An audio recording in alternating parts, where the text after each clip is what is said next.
নমস্কার, আপনারা দেখছেন সময় কলকাতা। সময় নিউজ নিয়ে রয়েছে আমি সৈকত। চোখ রাখবো বিস্তারিত খবরে। দীর্ঘ 15 বছর পর ফের রাজ্যের পূর্ণমন্ত্রী পেল বাঁকুড়া জেলা।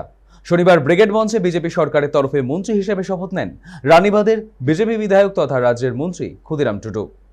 বাঁকুড়ায় পৌঁছতেই তাকে ঘিরে বিজেপি কর্মী সমর্থকদের মধ্যে দেখা যায় ব্যাপক উচ্ছ্বাস ও উদ্দীপনা। ফুলের তোড়া, স্লোগান এবং শুভেচ্ছা বার্তায় মুখরিত হয়ে ওঠে বিজেপির জেলা কার্যালয়। উল্লেখ্য, বাঁকুড়া জেলায় শেষ পূর্ণমন্ত্রী ছিলেন বাম আমলে পার্থ দে।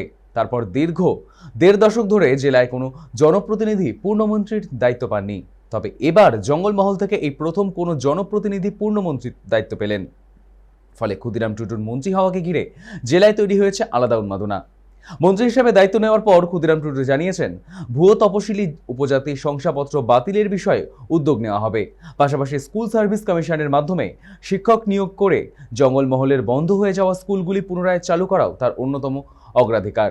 এছাড়াও পানীয় জল, রাস্তা, জঙ্গলমহলের সামগ্রিক পরিকাঠামো উন্নয়নের বিশেষ পদক্ষেপের আশ্বাস দিয়েছেন তিনি।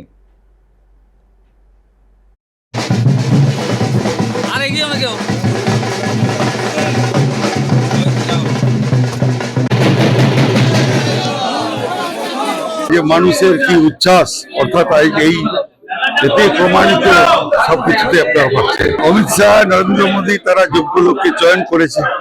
সেই চয়নের মাধ্যম দিয়ে তারা ক্যাবিনেট দপ্তরের মন্ত্রী করেছে। দেখুন, দপ্তর বন্টন হোক, তারপরে এই বিষয়টি।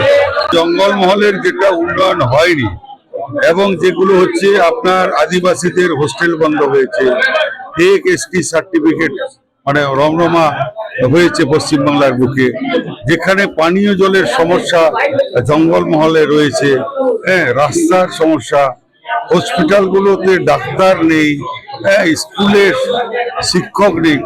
এই মানে ফার্স্ট টাইম এই সমস্যাগুলো নিয়ে আমরা এগোবো। আমাদের সরকার গঠন হওয়ার পর, মন্ত্রিসভা সম্প্রসারণ হওয়ার পর আমরা তদন্ত করাবো এবং তদন্ত করে যেসব দোষী সাব্যস্ত হবে, যেসব অফিসার যারা এই সার্টিফিকেট ইস্যুতে মদত দিয়েছে, সেই সব অফিসারদের আমরা আইন আনুগত্যের ব্যবস্থা করব।